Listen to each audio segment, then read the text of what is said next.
News mga bay, si Tatay Digong malapit na makauwi dito sa atin mga bay. Tingnan nyo kung ano ang sabi ni BP Sara mga bay.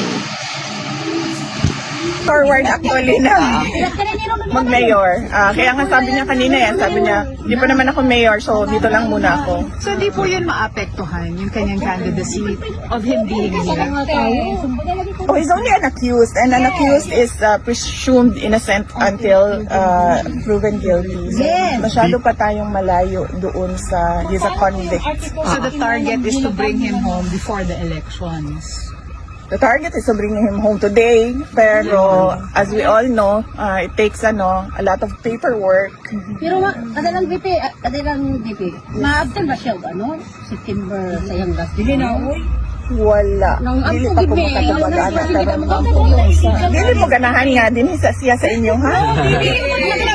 Matagaswidad ka, so pabalhinon sa natin.